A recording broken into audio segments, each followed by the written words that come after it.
I'll never forget the moment Lisa Harper's smug facade crumbled.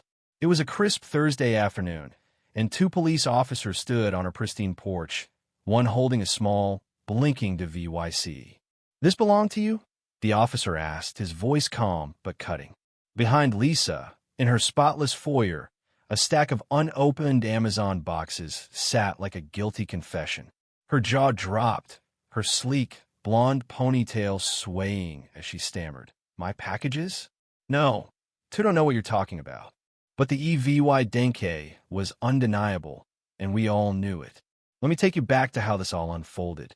8 months ago, I moved into Willow Creek, one of those suburban neighborhoods where every mailbox matches and the HOA dictates everything from your lawn's length to the shade of your front door.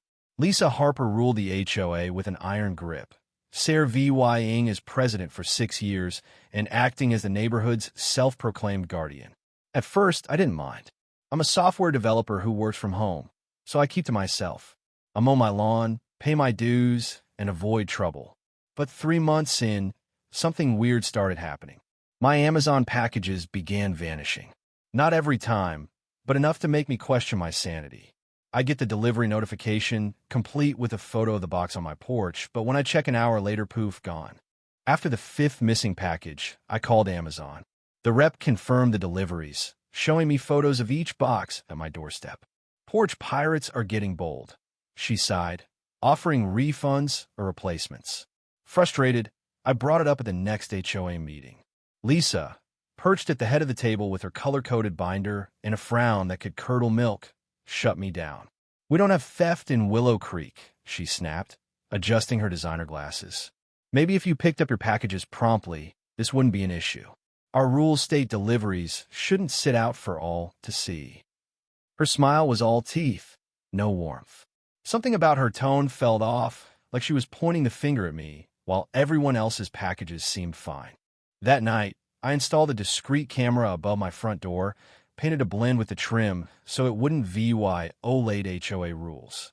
I also called my buddy Mike, who works in security. "Sounds like a neighbor problem, not some random thief," he said. "Let's set up a decoy package with a GPS tracker. If it moves, we'll know exactly where it goes." The plan was simple but brilliant. I ordered a cheap Bluetooth speaker, and Mike came over the morning it was due to arrive.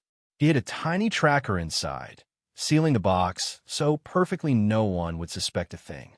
Then we waited. At 3:14 p.m., my phone pinged with the delivery notification, complete with a photo of the package on my porch. I was stuck in a video call, so I couldn't check right away. When my meeting wrapped at 4:30, I rushed outside. Nothing. The package was gone. I pulled up my camera footage, expecting to see a hooded figure sneaking up. But there was nothing. No one approached after the delivery driver left. Had someone spotted my camera? Was I dealing with a pro? Heart pounding, I opened the GPS app on my phone. My jaw hit the floor. The tracker showed the package MOVY and not far, just 3 houses down and across the street. At Lisa Harper's house. I zoomed in on the map, double-checking the coordinates. The blinking dust sat firmly at 1423 Willow Creek Drive. Lisa's address. The HOA queen, who'd fine you for a single weed in your yard, was stealing my packages? It felt too wild to be true, but the evidence stared back at me. I didn't storm over to confront her.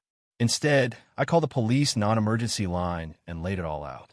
"Mail theft is a federal offense," the officer said, his tone serious. "If she's doing this repeatedly, that's a pattern. Send us the tracking data and a list of your missing packages." 2 days later, Detective Sarah Coleman called. They'd been digging and found that several neighbors had reported missing packages over the past few months, but hadn't connected the dots. "We need one more track package to catch her red-handed," she said. "You in?" I didn't hesitate.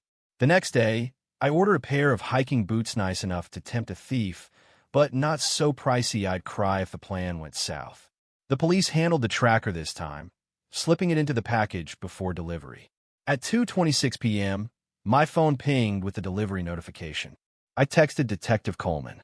By 3:15, the tracker showed the package at Lisa's house.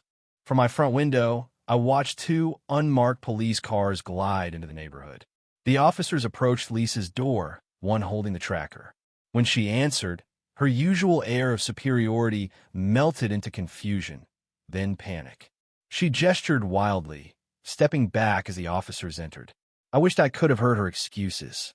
20 minutes later, they walked out with Lisa in handcuffs, her face a mix of rage and disbelief.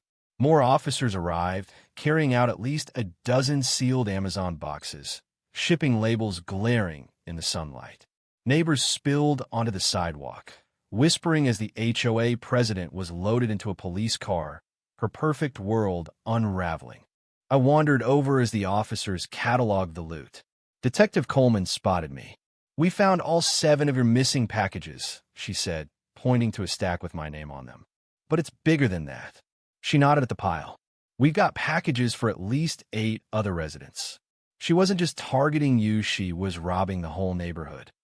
Lisa glared at me from the police car, her eyes burning with fury. I just nodded, letting the EVY Denke do the talking. That evening, Detective Coleman filled me in. Lisa had been stealing for nearly a year, claiming she was protecting the neighborhood's aesthetic by removing unsightly packages.